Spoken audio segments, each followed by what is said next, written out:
Jake Thompson had always believed that a farm was more than just acres of tilled earth. It was a legacy.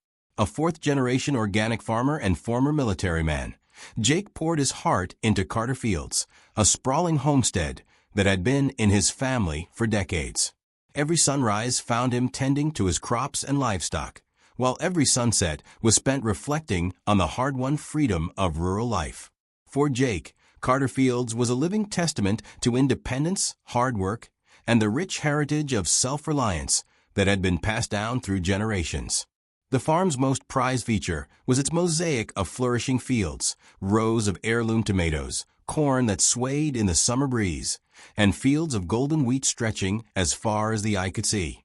A state-of-the-art electric fence, powered by solar panels and meticulously maintained, marked the boundary between his sacred land and the outside world. This fence wasn't just a security measure. It was a symbol of the promise he had made to protect his legacy at all costs. But not everyone shared Jake's reverence for independent living. In the neighboring suburban community, where manicured lawns and strict uniformity were the order of the day, the local homeowners association, HOA, reigned supreme.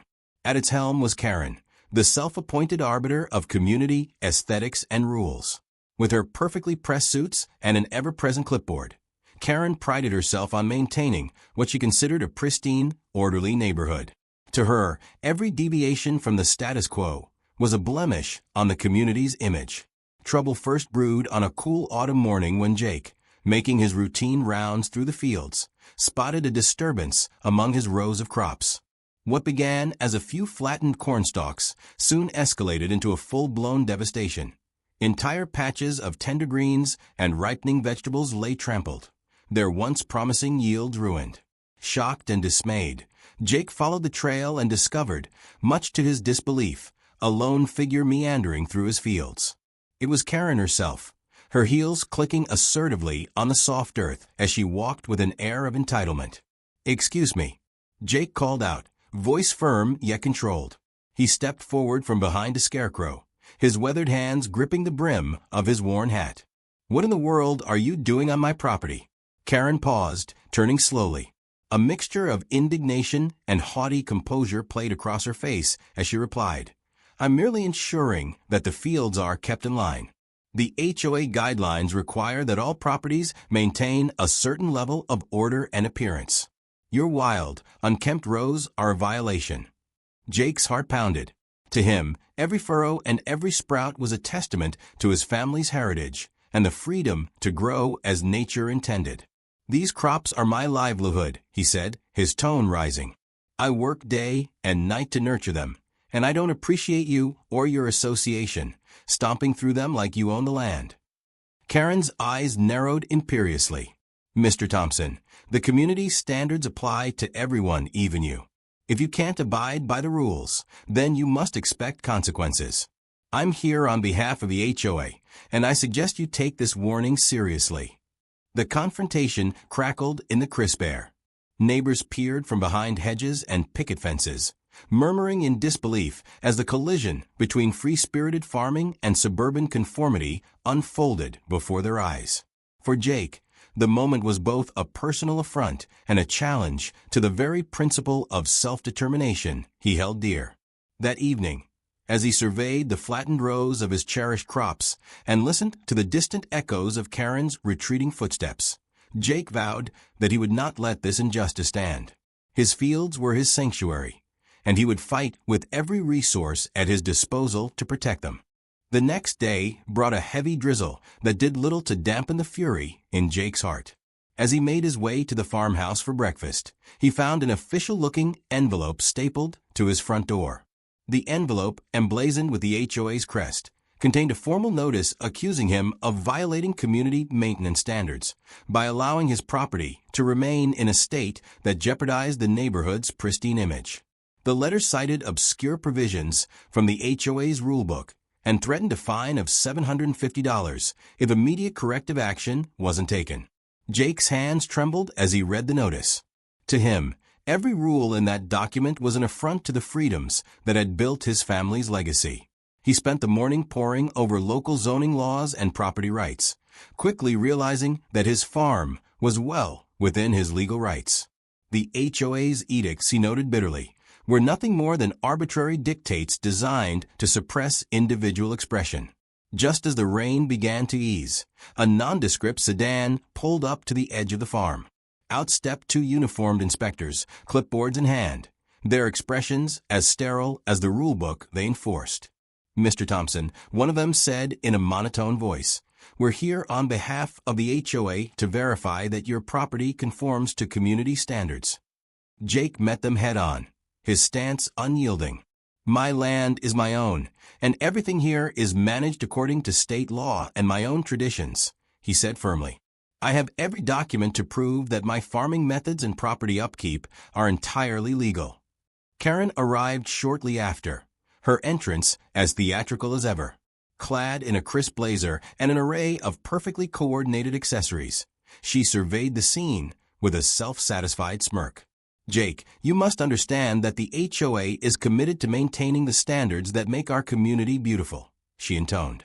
"Your fields, as organic as they might be, have become a wild, untamed eyesore. I suggest you address these issues immediately, or the fines will continue to pile up." The inspectors methodically jotted down notes and took measurements, their presence a silent but potent reminder of the power wielded by the HOA. Jake's frustration grew with every passing minute, each word from Kerren a reminder that his way of life was being smothered by rules he never agreed to. By the time the inspectors departed, the air was heavy with tension and unspoken defiance. That evening, as dusk settled over Carter Fields, Jake sat on the weathered porch of his farmhouse. The gentle hum of crickets mixed with the distant sound of machinery from the nearby suburban sprawl. He spread out his research on an old wooden table, the documents and legal briefs forming a makeshift arsenal against the oppressive HOA. Determination lit in his eyes as he scribbled notes and drafted his first formal reply to the notice, a response that would soon be sent to both the HOA board and the local zoning office. For Jake, the fine was not merely a monetary threat. It was a symbol of an encroaching tyranny that sought to strip him of his autonomy. The idea that Kerren and her minions could dictate how his crops should grow and how his field should look was an insult too deep to ignore. He vowed that he would fight back, not just with words, but with action. In that quiet, rain-washed evening, a plan began to form, a plan that would shake the very foundations of the HOA's authority. As neighbors watched from behind their manicured hedges, murmurs of sympathy and rebellion began to spread. Jake Thompson, a simple farmer with a legacy to protect, was not about to be bullied by a self-appointed enforcer of suburban norms. And so, as the storm clouds cleared and a fragile promise of dawn broke the horizon, the battle lines were unmistakably drawn. In the wake of that fateful confrontation, Jake soon realized that Kerren's attack on his way of life was only just beginning. Over the next several days, a series of unsettling events unfolded around Carter Fields. Mornings that once began with the gentle rustle of wind through ripening crops were now punctuated by the shock of finding freshly printed, officious notices plastered on fence posts and even taped to the sides of weathered barn doors. Each notice bore the unmistakable seal of the HOA and detailed a new violation, allegations that his organic farming practices and the natural look of his fields were in direct conflict with community standards. The language was harsh and unforgiving, accusing him of maintaining a disorderly and unkempt property, even though every inch of his land had been lovingly cultivated for generations. As the days passed, murmurs began to ripple through the neighboring community. Several residents, already uneasy about the HOA's heavy-handed tactics, confided in Jake that they, too, had received similar notices, even when their properties were pristine by any reasonable standard. It soon became clear that Kerren's vendetta was not solely aimed at him. It was part of a broader campaign to enforce conformity by any means necessary. One evening, while Jake was closing up the farmhouse for the night, a soft knock at the door revealed a hesitant knock-knock from a longtime neighbor. Over coffee in a dimly lit kitchen, the neighbor admitted that an insider from the HOA board had whispered about funds being redirected to cover administrative expenses for extra fines and inspections. The implication was clear. Kerren was using the HOA's resources as a personal weapon against anyone who dared to deviate from her narrow vision of perfection. Refusing to be intimidated, Jake set up a series of hidden cameras along the edges of his fields. He needed undeniable proof to counter the mounting barrage of fabricated violations. Over the following days, the cameras recorded unsettling footage. Inspectors arriving unannounced and conducting invasive examinations of his property, with no real justification beyond Kerren's orders. In one particularly damning clip, an inspector was seen measuring the spacing between rows of crops and scribbling furiously in his notebook, as though searching for any minor imperfection. In another, Jake caught a glimpse of a board member huddled in a shadowy corner during an impromptu visit, whispering on a cell phone about pressing matters related to Jake's land. Each clip added a new layer of evidence, slowly transforming Jake's quiet protest into a well-documented exposé of corruption. With his evidence mounting, Jake decided it was time to take the fight directly to the source. He requested an appearance at the next HOA board meeting, a decision that was met with both anticipation and apprehension by his fellow neighbors. The meeting was scheduled to take place in a sterile community center, its fluorescent lights and plain walls a stark contrast to the natural beauty of Carter Fields. As residents filtered in, there was an undercurrent of shared frustration. Many had grown tired of receiving their own inexplicable warnings, and some dared to hope that Jake's evidence might finally force a reckoning. When the meeting began, the atmosphere was thick with tension. Kerren, poised and impeccably dressed in her trademark pastel blazer, opened the session with her usual airs of superiority. She dismissed any concerns as mere misunderstandings and insisted that the rules were absolute. But Jake, standing confidently before an attentive audience, began to present his case. He methodically laid out the timeline of events, displaying photographs of the notices affixed in the early hours, video footage of inspectors roaming his property, and even snippets of overheard conversations that hinted at misappropriated funds and ulterior motives. As Jake's presentation unfolded, the room grew increasingly animated. Neighbors exchanged glances, many of them nodding in silent agreement, as the evidence contradicted the official narrative Kerren had been peddling for so long. A palpable sense of rebellion began to spread. This was no longer a personal dispute. It had become a stand against a system that was determined to suppress individuality in the name of uniformity. Kerren attempted to regain control, her voice faltering as she insisted that the notices were isolated incidents, and that Jake was merely misinterpreting routine inspections. But her protests fell flat against the compelling evidence. One by one, board members who had once nodded in reluctant approval began to shift uncomfortably in their seats, their expressions betraying doubts about the legitimacy of the fines and violations. The mounting proof not only undermined Kerren's credibility, but also exposed a deeper corruption: the misdirection of HOA funds to fuel her relentless crusade against any form of deviation. By the end of the meeting, it was clear that a quiet uprising was taking shape.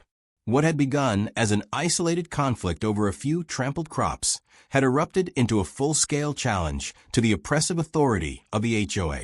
Neighbors who had long lived in fear of arbitrary fines and invasive inspections now found a voice, and the courage to question rules that served no one but those in power. As the crowd dispersed, many stayed behind to speak with Jake, voicing support and sharing their own experiences of harassment. In that charged atmosphere, the seeds of a community-wide movement were sown. The evidence Jake had so painstakingly gathered had not only documented the abuse of power, it had ignited a spark of resistance that promised to upend the very foundation of Kerren's tyrannical reign. With every whispered conversation and every approving nod, it was becoming increasingly clear that the battle for freedom, dignity, and a respect for individual property rights had just begun. The tension on Carter Fields reached a boiling point one dewy morning when Jake discovered that his freshly sown rows had been deliberately desecrated. The crops, carefully planted and nurtured just days before, were now brutally trampled, stems snapped and delicate leaves crushed under heavy, careless steps. It wasn't a natural mishap. It was an act of vandalism that reeked of spite. As Jake surveyed the devastation, he realized that someone from the HOA had not only ignored his rights, but had taken a brazen step in their campaign to enforce conformity by force. It soon became clear that this wasn't the work of stray animals or an accidental misstep. It was an orchestrated intrusion. The pattern of destruction pointed unmistakably to the handiwork of Kerren's loyal cronies, if not Kerren herself.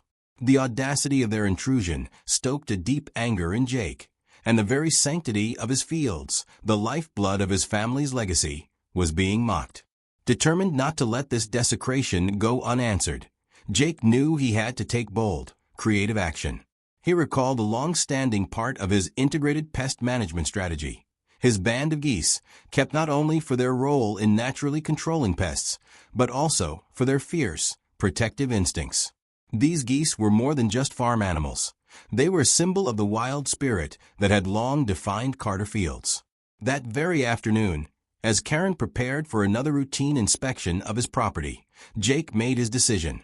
While most expected him to file yet another complaint or silently stew in frustration, he opted for a direct and unorthodox counterattack.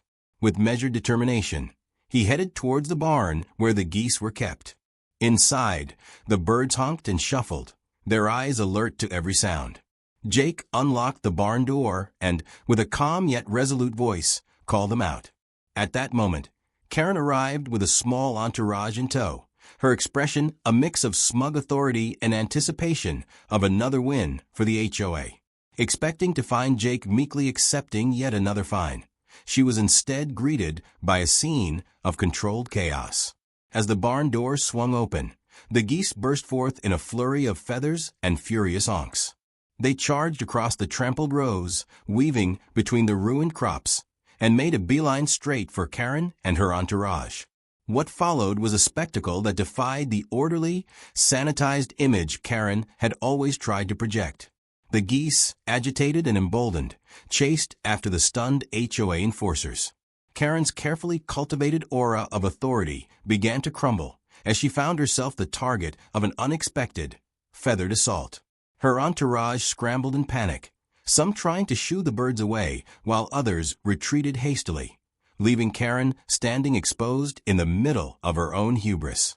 Neighbors who had gathered at a safe distance to witness the unfolding drama began to record the incident on their smartphones. Laughter and cheers rippled through the crowd as the once untouchable enforcer of rules was now overwhelmed by nature's very own rebellion. The scene resembled a live-action comedy of errors, Kerren, flustered and desperate, dodging geese while trying to regain control, only to be repeatedly foiled by the indignant flock. In that moment, the balance of power shifted dramatically. The viral footage, captured by the onlookers, spread quickly through social media, turning the geese rampage into a powerful symbol of resistance. For many in the community, it was a tangible manifestation of their pent-up frustration against arbitrary authority, a reminder that nature, wild and untamable, could not be subdued by a handful of rigid rules. Back on his fields, Jake stood watching, his expression a blend of grim satisfaction and relief. He understood that the release of his geese wasn't just a whimsical act of retaliation. It was a calculated statement. He was fighting back not with violence or bitterness, but with ingenuity and the natural assets he had at his disposal. His fields, though scarred by the recent vandalism, were also a stage for a protest that resonated deeply with every resident who had felt the sting of overbearing regulations. As the chaos began to subside and Kerren's entourage retreated, murmurs of approval and laughter filled the air. Neighbors approached Jake with congratulatory handshakes and supportive words, acknowledging that his bold action had not only defended his property, but had ignited a spark of hope for a community tired of arbitrary power plays. The sight of Kerren, now thoroughly disheveled and flustered, marked a turning point. The symbol of a tyrannical enforcer had been overthrown by a simple yet powerful act of defiance. That day, as the geese finally calmed and returned to their barn, Carter Fields felt different, a little less burdened by fear, a little more united in spirit. Jake's calculated strike against the HOA's overreach had set the stage for the community's next moves. It was now clear that when faced with oppression, even the smallest among them could rally nature's forces to reclaim their rights. The battle for Carter Fields was far from over. But in that moment, victory had tasted as sweet as the freedom of open fields and the honking chorus of a liberated flock. Cornered and desperate, Kerren resolved to launch one last audacious attempt to salvage her crumbling authority. With mounting evidence against her and a community united in defiance, she figured that if she could compel law enforcement to act, she might force Jake to bend to her will once more. Late one evening, fueled by a mix of fury and desperation, Kerren picked up the phone and reported that Jake's high-voltage electric fence was creating a public hazard by endangering neighboring properties. In her mind, this was the ultimate power play, a final gambit designed to leverage police intervention and silence his persistent defiance. Within minutes, a patrol car rolled up to Carter Fields. The officers, faces impassive and professional, made their way toward the property. Jake, who had been immersed in his evening routine in the workshop, calmly greeted them at the gate. "Good evening, officers. How may I help you?" he inquired, his tone even yet cautious. Meanwhile, over the radio, Kerren's voice could be heard insisting that the fence was actively harming the neighborhood. As the officers began their inspection, they took careful note of the intricacies of Jake's electric fence, a system meticulously designed to secure his property and protect his livestock. During a brief discussion with Jake, and after reviewing his documentation, it became evident that the fence not only complied with local regulations, but also represented a cutting-edge example of modern farm security. One officer even remarked on how well-engineered and safe the entire setup was. All the while, Jake maintained a composed demeanor, fully cooperating with the investigation. Unbeknownst to the officers, however, every moment was being silently recorded by the hidden cameras he'd installed, a safeguard he had put in place long ago to document the relentless harassment by the HOA. As the inspection concluded, the officers, satisfied with their findings, prepared to close the case. Their report confirmed that there was no public hazard on Jake's property. But Kerren wasn't ready to accept defeat. In a final, reckless bid to turn the tables, she decided to take matters into her own hands, literally. Under cover of darkness, she sneaked onto Jake's property with the intent of collecting further evidence against him. What she hadn't anticipated was that her surreptitious intrusion would be captured in crystal-clear detail by Jake's security system. The cameras recorded every stealthy step she took along the boundary of the electric fence, even capturing the precise moment when she inadvertently triggered one of the sensors. An immediate alert flashed on Jake's phone, a digital timestamp marking her trespass. The following morning, when the officers returned for a follow-up on Kerren's original complaint, Jake calmly presented the new footage. The evidence was irrefutable. Here was Kerren, caught red-handed, creeping along his property, tripping his high-tech sensor, and effectively trespassing on the very land she claimed to protect. In a dramatic twist of fate, the enforcer had become the offender. With a sense of bureaucratic precision, the officers issued Kerren a trespassing citation, accompanied by a stern warning against abusing law enforcement for personal vendettas. At the next HOA meeting, the atmosphere was electric with shock and indignation. Jake took the stage and, with quiet resolve, played the recorded footage for all to see. "This," he announced, "is the culmination of an endless campaign of intimidation and arbitrary rule enforcement. Today, the law has spoken, and it proves that no one is above it, not even those who pride themselves on protecting community standards." The room erupted in a mix of gasps and applause. Even those who had once backed Kerren's strict enforcement were forced to confront the absurdity of her actions. A woman who had called the cops on a perfectly legal electric fence, only to be caught trespassing on her own misguided mission. Her desperate maneuver had backfired in spectacular fashion, leaving no doubt about the legitimacy of Jake's cause. As Kerren's face flushed with a mix of fury and humiliation, the assembled homeowners began to realize that her final bid for power had exposed her true nature. Her actions had not only undermined her credibility, but had also sealed her fate in the eyes of the community. In that charged moment, it became undeniably clear that one person's overreach, no matter how vehemently enforced, could be challenged and overturned by a united community standing firm for its rights. The evidence of Kerren's trespassing, coupled with the overwhelming support for Jake, marked a turning point in the battle. Her attempt to weaponize law enforcement against a humble farmer had not only failed, it had become the final nail in her collapsing regime of arbitrary rules and bullying tactics. The tables had turned, and the community's resolve shone brighter than ever, a promise that tyranny, when met with truth and unity, would ultimately crumble under the weight of justice. In the wake of the Geese rampage and Kerren's final bungled attempt to weaponize law enforcement against Jake, the atmosphere in the community shifted dramatically. What had once been a silent undercurrent of resentment erupted into an all-out revolt. Homeowners, long cowed by the arbitrary fines and invasive inspections, began to share their own stories of harassment. Rumors that had once whispered through manicured hedges became loud proclamations of discontent.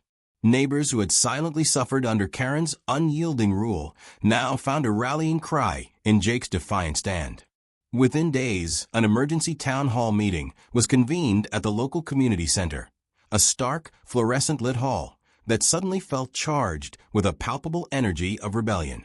The room filled quickly with residents, many clutching copies of the evidence Jake had painstakingly compiled. Photographs of trampled crops, video clips of his angry geese chasing down Kerren's entourage, and the damning footage of her own trespassing.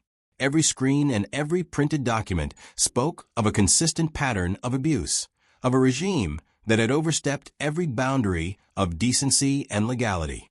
As the meeting began, murmurs of anger mingled with cautious hope.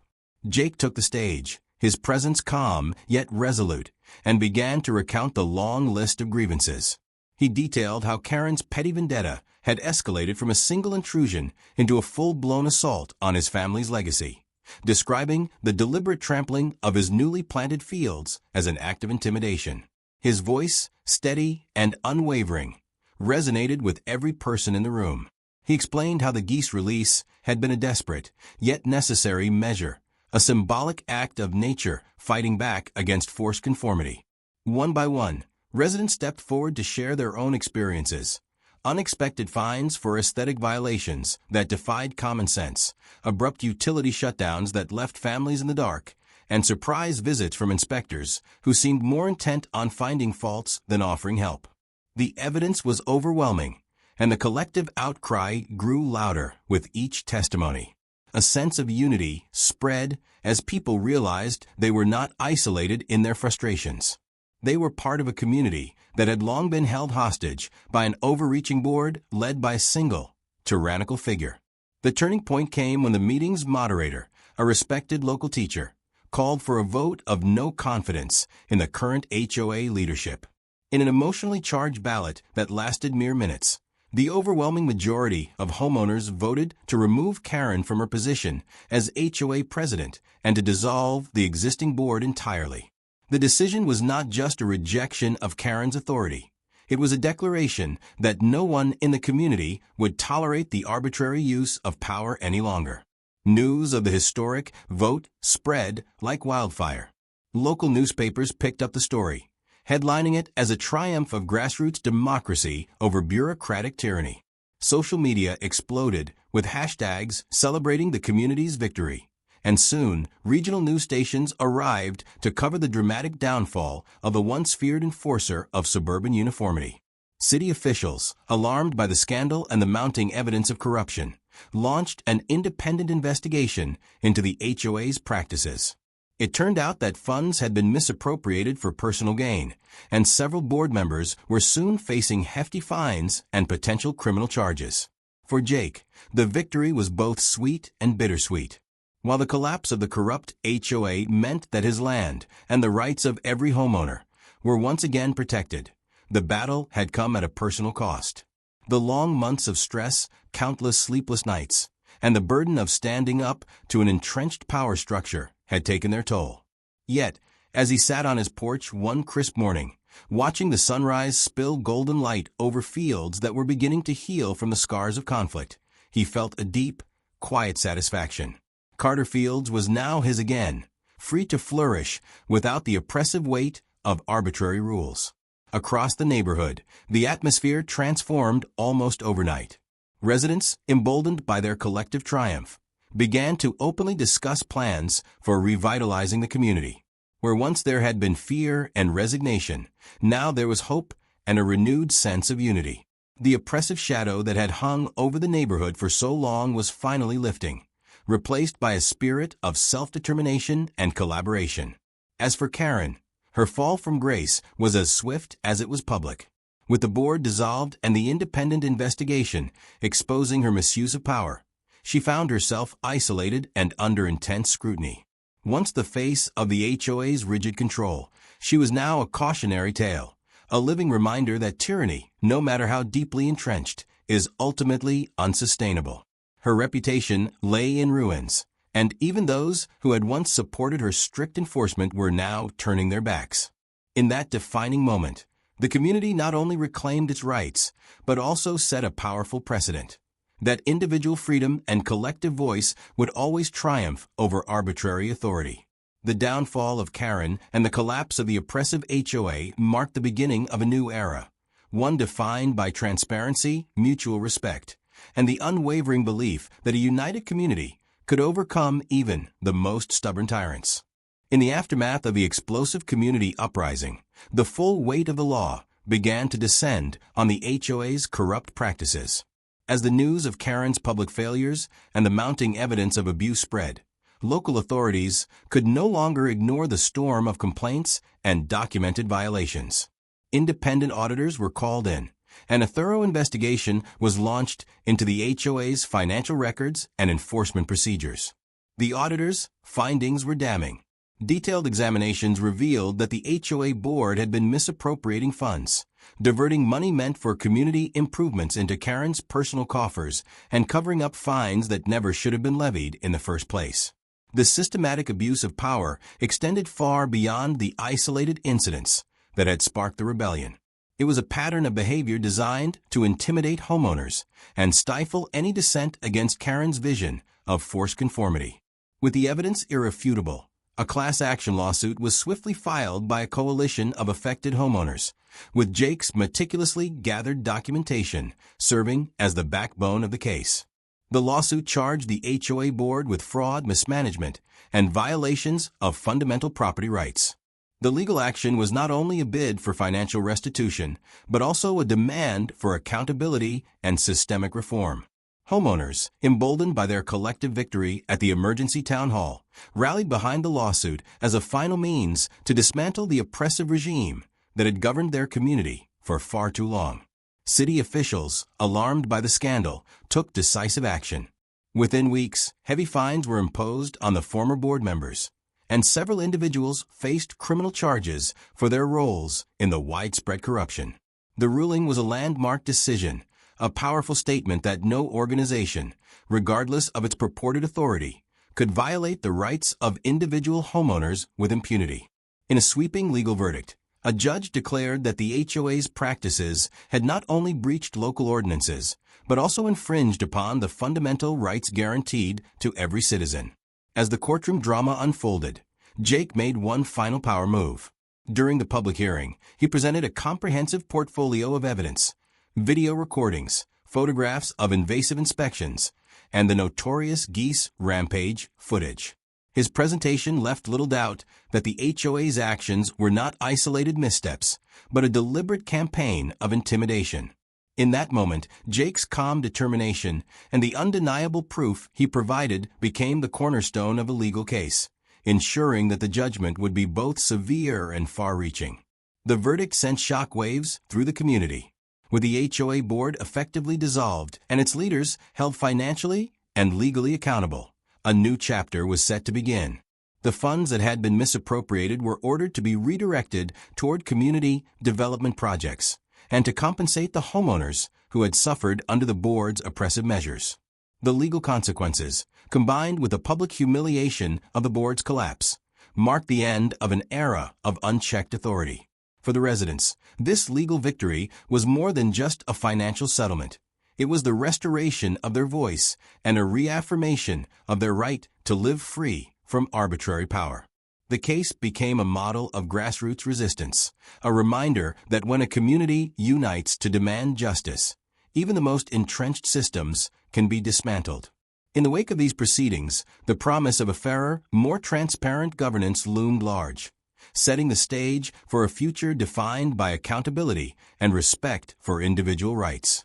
As the legal verdict and public outcry rained down on the HOA board, Kerren's own life began to crumble at an alarming rate. Once hailed as the unwavering enforcer of community standards, she was now exposed as the very embodiment of tyranny and abuse. The evidence of her misdeeds had not only dissolved her power over the neighborhood, it had shattered her reputation beyond repair. In the weeks that followed the board's collapse, Kerren was forced to resign from her position as HOA president. No longer shielded by an organization that had once lent her authority, she found herself isolated and ostracized. Neighbors who had once acquiesced to her strict mandates now avoided eye contact, and even those who had previously supported her began to speak in hushed, disapproving tones. The trespassing fine she had received for her own misadventures, a symbolic punishment for stepping over the very boundaries she insisted others respect, became the rallying cry for her undoing. Kerren's personal life, too, suffered under the weight of her public disgrace. Rumors swirled about long-standing relationships that had strained under her obsessive need for control. Friends and business associates quietly severed ties, unwilling to be associated with a figure whose fall from grace was as dramatic as it was complete. In one particularly bitter twist, whispers of a divorce began to circulate. Even her closest confidants admitted that her relentless pursuit of petty retribution had left her isolated and deeply vulnerable. In a desperate bid to salvage what little remained of her career, Kerren attempted to reinvent herself by seeking a low-level position at a rival property management firm. However, her efforts were met with derision and skepticism. At a local job fair, a few former neighbors who once regarded her as an authority exchanged knowing looks and murmured comments when they spotted her timidly handing over her resume. The community's memory of her harsh rule was too fresh. Her fall was not only public, but complete. For many, Kerren's downfall served as a potent reminder that unchecked power and entitlement would always be met with resistance. Her dramatic undoing, marked by legal sanctions and public humiliation, became a cautionary tale recounted at neighborhood gatherings. What had once been a symbol of rigid control had transformed into an example of how even the most unyielding figures could be brought low by collective action and a steadfast commitment to justice. Throughout all this, Jake, ever the quiet guardian of Carter Fields, observed the unfolding events with a measured sense of relief. There was no triumphant gloating in his eyes. Instead, there was a calm satisfaction that justice had, at last, been served. His fight had never been personal. It had always been about defending the right of every homeowner to live free from arbitrary oppression. Now, as Kerren's name became synonymous with overreach and downfall, the community found renewed hope in the power of unity and truth. In the end, Kerren's personal ruin was as comprehensive as it was inevitable. The woman who had once wielded her authority like a weapon had been disarmed by the very principles she had tried so desperately to enforce.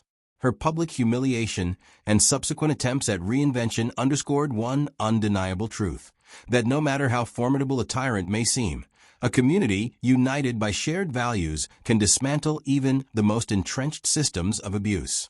Kerren's downfall was not just her own. It was a victory for every resident who had long suffered under the burden of arbitrary rules. And in that victory, the message was clear. When power is abused, it will eventually crumble under the relentless weight of accountability and collective resolve. As the seasons turned and spring unfurled its vibrant colors over Carter Fields, a new era of renewal settled over the community. The scars left by the tumultuous battle against the HOA faded beneath the bright blossoms of rejuvenated crops and the cheerful chatter of neighbors once again free to enjoy their properties. The fields, once marred by careless trampling and enforced conformity, now thrived with a sense of liberation, a living testament to the power of unity and individual spirit. At a celebratory block party held on a warm, sunlit afternoon, residents gathered in the heart of the community. Laughter filled the air, blending with the sounds of folk music and the clatter of homemade treats. Neighbors reminisced about the hard-fought days when a tyrannical figure and her relentless fines threatened the very essence of their homes. Now, with the oppressive shadow long gone, every conversation was tinged with both relief and pride. In the midst of the festivities, someone a long-time friend of Jake's stepped forward holding a hilariously oversized HOA violation notice. The faux notice, adorned with exaggerated fonts and absurd stipulations like excessive independence and unruly optimism, was met with a chorus of amused chuckles and playful jeers. With a wry smile tugging at the corners of his mouth, Jake took the mock notice and quipped, "I guess they really did try." The remark rippled through the crowd, eliciting nods of agreement and heartfelt laughter. It was a moment that perfectly encapsulated the community's journey, from living under the iron grip of arbitrary rules to reclaiming their right to live authentically. The party, which had begun as a simple celebration of spring, had transformed into a symbolic mic drop on tyranny, a final, joyous declaration that freedom would always prevail. As the sun dipped lower in the sky, casting long, golden shadows across the fields, families and friends lingered together. Children played games near the freshly tilled rows, their laughter mingling with the rustling leaves, a stark contrast to the days when fear had silenced such joy. The event was not merely a farewell to a troubled past, but a vibrant welcome to a future defined by transparency, mutual respect, and the celebration of individual heritage. In that serene twilight, as neighbors exchanged warm hugs and promises to maintain their newly won freedoms, the community's resolve stood as a beacon for all. The memory of Kerren's reign, marked by intrusive fines, relentless harassment, and absurd overreach, had been replaced by a collective affirmation of self-determination and dignity. With a final, lingering shot of the fields bathed in the gentle glow of dusk and the unmistakable sound of joyous celebration echoing in the background, the screen faded to black. The legacy of Carter Fields and its resilient residents had been etched into the fabric of the community, a powerful reminder that, no matter how high the walls of oppression may rise, the spirit of a united people will always find a way to break through.